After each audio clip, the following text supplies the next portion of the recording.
You just let me know when you're ready.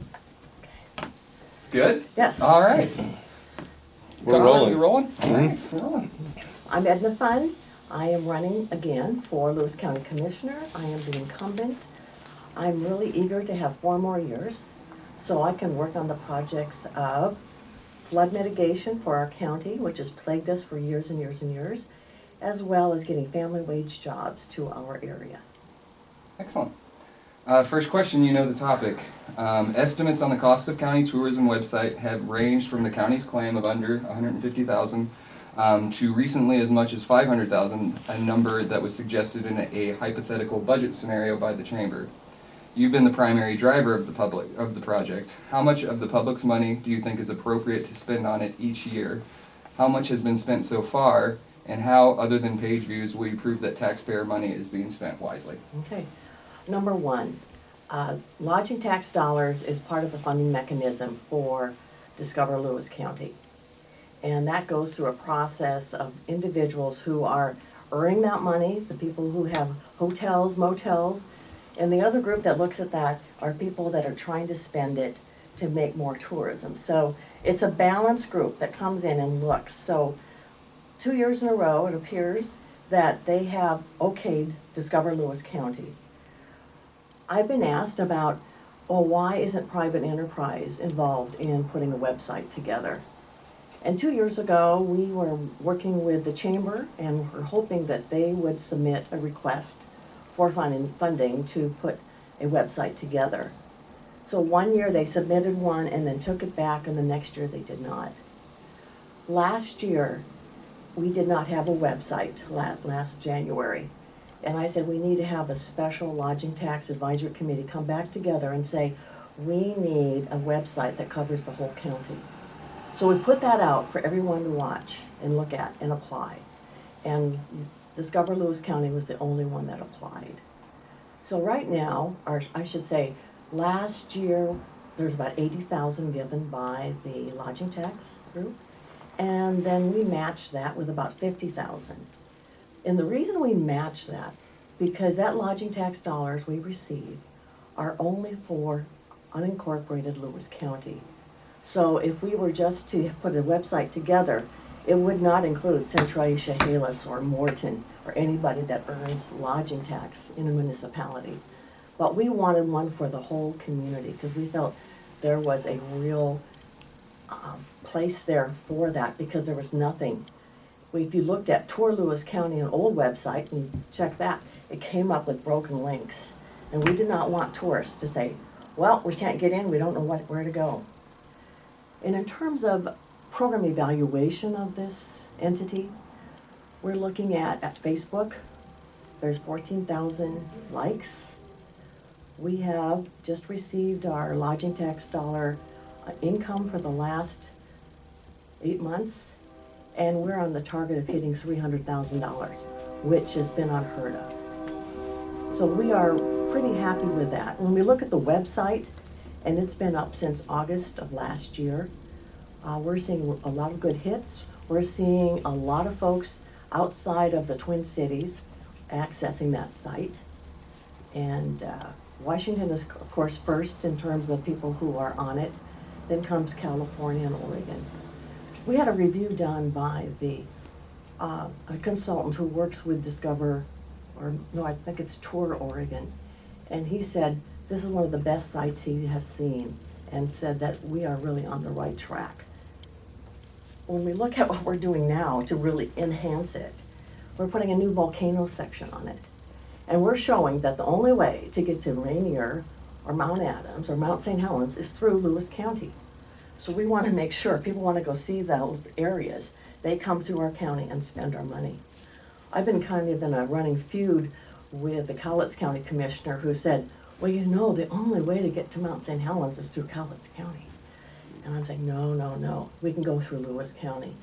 Talking to people in Toledo, they need that revenue coming through, people to buy gas, spend their money there. So it is an effort to increase development for our folks in the tourism arena, as well as to be used with prospective employers, businesses, sitting up in Benaroya in their Bellevue offices, and talking with them about what Lewis County has to offer, they showed us a prospectus.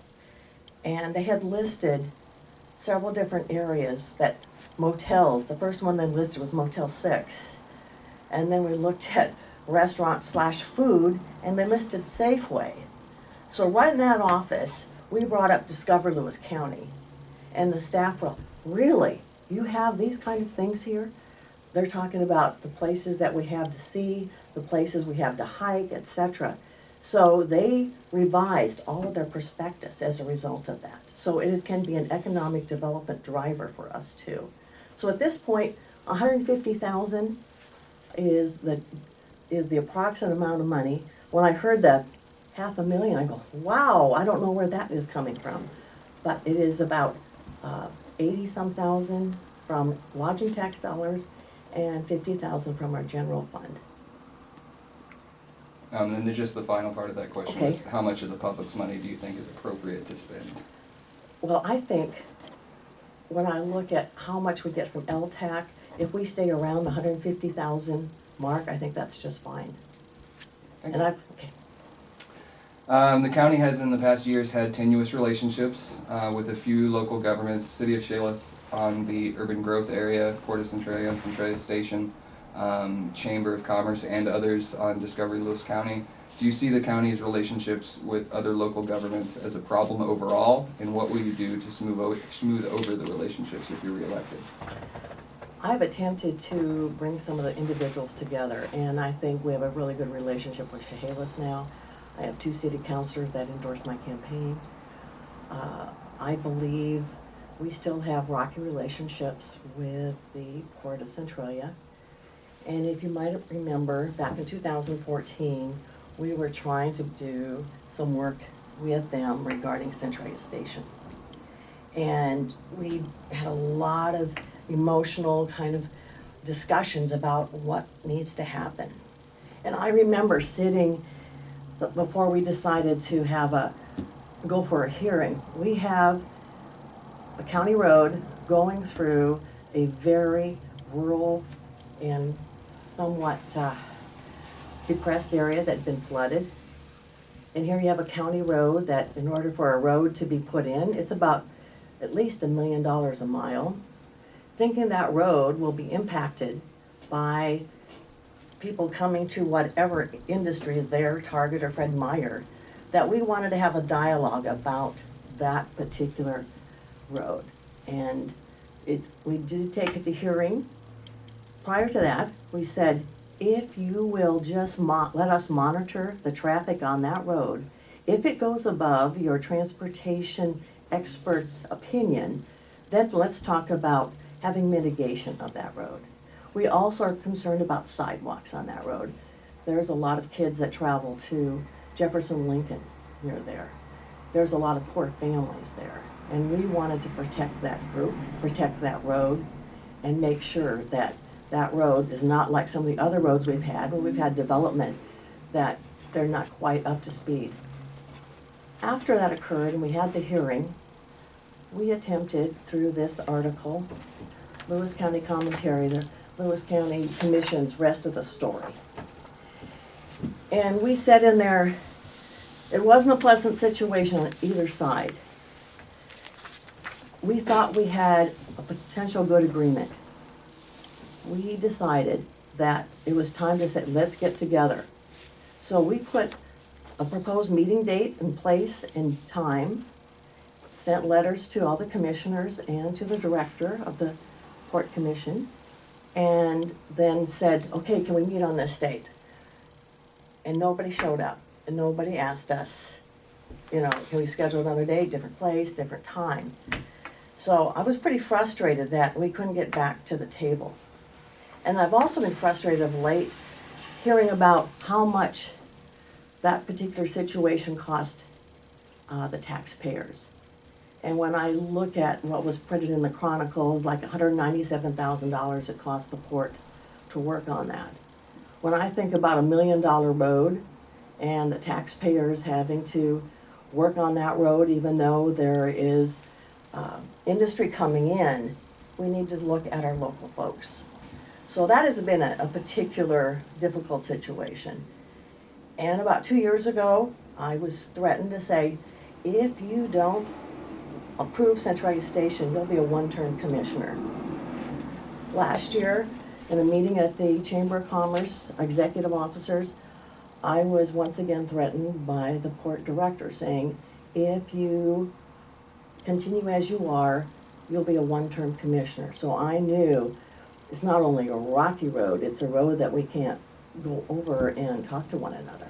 So that's been very, very disruptive for us. Because if we're trying to attract industry here, we need to be all pulling on the same wavelength. When I think about our flooding strategies and trying to get that pulled together, we all need to be together on it. When we're talking about funding for IPAT, we have to have all the signatories on that. At this point, it's just been a tough road. So I admit there's rocky relationships.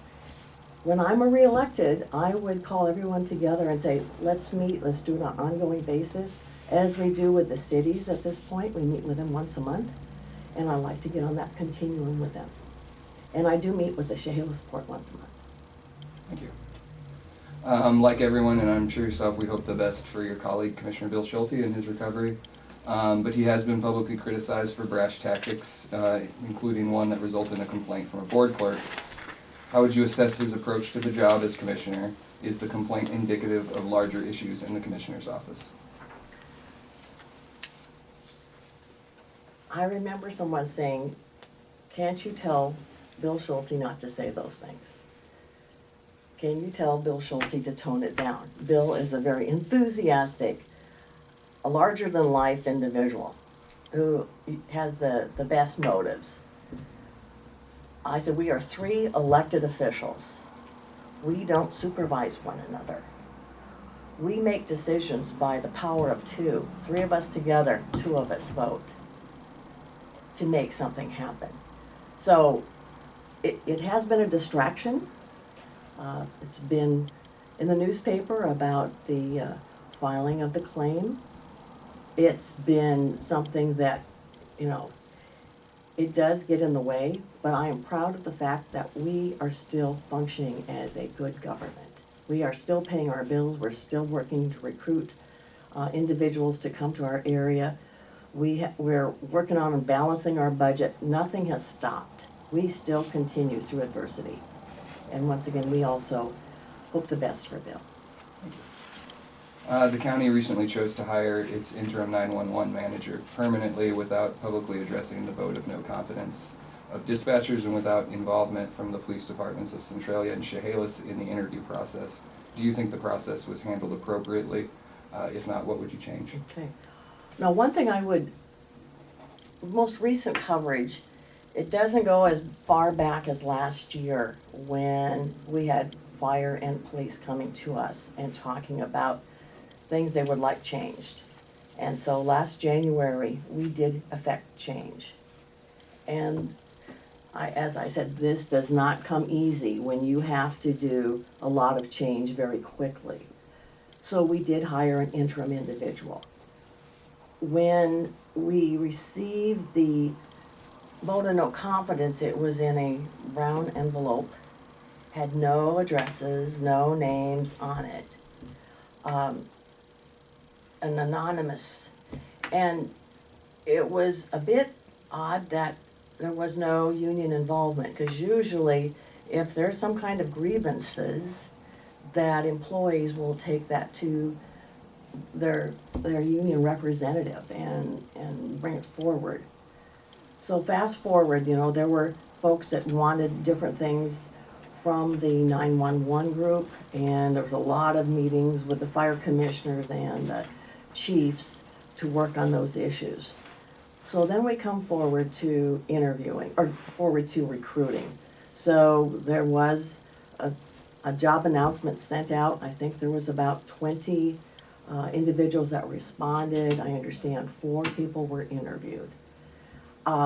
Looking back now, I think we probably could have had more of a public session like we did with the fair manager. However, Steve Walton was given the direction of putting a panel together that represented all of Lewis County. So one of the individuals that first came to us and talked about the issues was Mike Kidda. Another one was from the sheriff's office. So we had those individuals there. So large fire, large police or law enforcement. And then we had small law enforcement with Chief Mortensen from Morton. And then we had a fire commissioner from Mossy Rock, I believe. So thinking that that was a pretty good broad base of that. And I thought if we might have had a public process where some of those other folks could have seen these individuals. We gave the direction to Steve, we want the best person for that job. And if that best person's not there, we'll go out and recruit again. But if your committee believes you got the best person there, then we go forward. And so it was reported to us that it was unanimous. And in reading the newspaper and reading what Chief Schaefer has said, the decision's been made. Is there things we probably would have changed for the future? Yes. However, we need to move on. When we think about, there's 24 people that are employed in 911. That is a very stressful job. We've had some people quit when they're working, and a lady quit when the Vader baby died. And so it's a tough job there. But from what I understand, they are committed, things are rolling, and former Sheriff Mansfield, and he's the chief of our emergency management, told me last Friday that 911 is in the best shape he's ever seen it, from both his perspective as law enforcement and emergency management. Thank you. Next question is a familiar topic. Of all the alternatives presented for flooding in the state's draft report, which do you support and why? Of course, I like alternative 1. And I've just come from a flood authority meeting, and we all went around the 12 districts that are represented, and we all said yes to alternative 1. And as Jay Vanderstoop said, it took us 8 years to get to this place. But now we're all united and moving forward. So we are all commenting and sending it up to ecology. And flooding is, as the EDC has pointed out during their strategic planning, flooding is the #1 issue. People don't want to come here. Even though it's 9 years ago we had the big flood, you never know when the next one comes. And if we can solve this flooding issue, we will benefit greatly in our economic development. And I brought with me the new 2016 flood bulletin and last year's flood bulletin. And I think Lewis County can be proud of putting that kind of bulletin together. I passed it around today at the flood authority, and they said, oh, we need to do something like that because it really equips our citizens. But the reason I like alternative 1, of course, I want the water retention facility, hold it back. I also need to say we need to stop the spring chinook from becoming an endangered species. And if we can protect that fish by putting flow out for them, the better it is. So I like the 2 combined entities there. And also, on all of them, they would still do local projects, which we will continue. Excellent. The News Tribune reported over the weekend that a marijuana business took a $1 million investment to another county due to the continued moratorium on marijuana. Is the county missing an opportunity on this as far as economic development by not allowing them to open and insisting on an unattainable federal permit? Mm-hmm. In talking to some of my colleagues who do have marijuana, Commissioner Vicki Raines in Grace Harbor, and they do have it, and they said they looked back at it, and it wasn't exactly the best decision they made because of the law enforcement costs and how little that county gets for the marijuana. $1 million sounds like a lot, but how much actually comes down to counties? And I know in the next legislative session, there'll be counties and cities going to the legislators saying, you're not giving us enough money for what we're putting up with marijuana. If elected, what would you do during, if re-elected, what would you do in your next term in order to spark or otherwise improve economic development quickly? What I'm doing now, I would continue, and that is continuing the dialogue with Benaroya. We're gonna be meeting with them next week and working on what will it take to bring water and sewer to their land that is near Winlock. We received an estimate that was $12 million, $14 million to bring water and sewer. In talking with Matt Medioshi from EDC, maybe we could talk with doing some on-site things with them. So we're bringing those people together in Winlock. The other one I see as very important for us is IPAT, Industrial Park at TransAlta.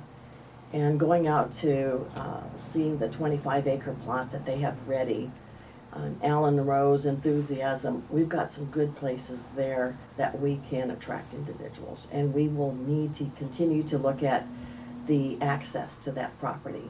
So we have the North County Industrial Access, so we will continue doing that research in terms of what will work best for businesses to go back and forth from IPAT.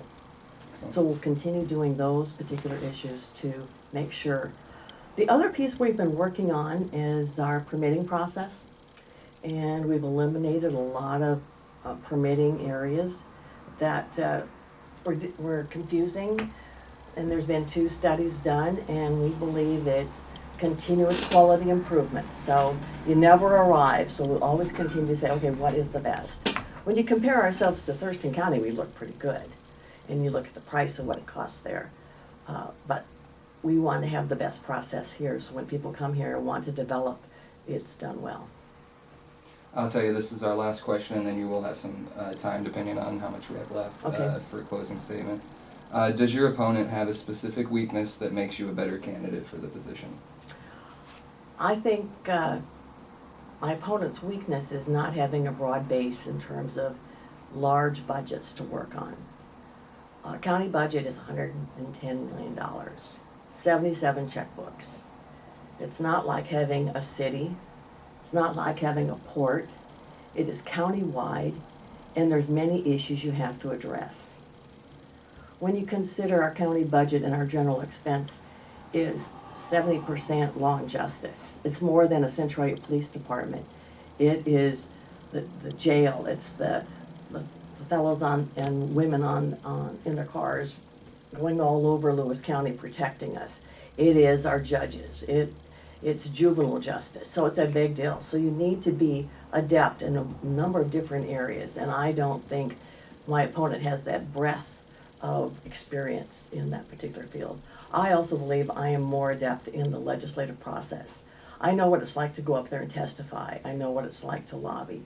I did many of that when I worked for the state of Washington, and I was the lobbyist for my area to go up there and talk to legislators and speak before legislative committees.